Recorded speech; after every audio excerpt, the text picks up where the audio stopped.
In front of me is Samsung Galaxy M56 and today I would like to show you how you can add a password to Google Passwords Manager.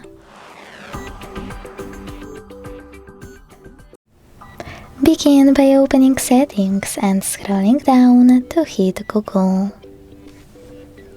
Then you need to select All Services.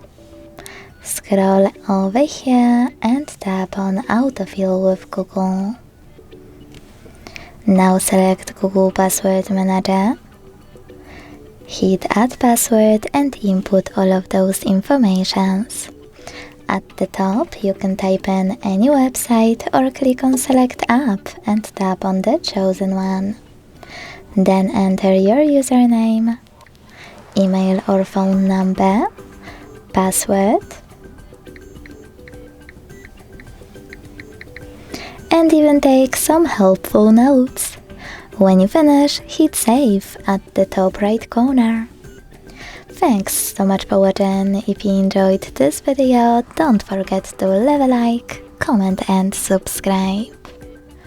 Bye!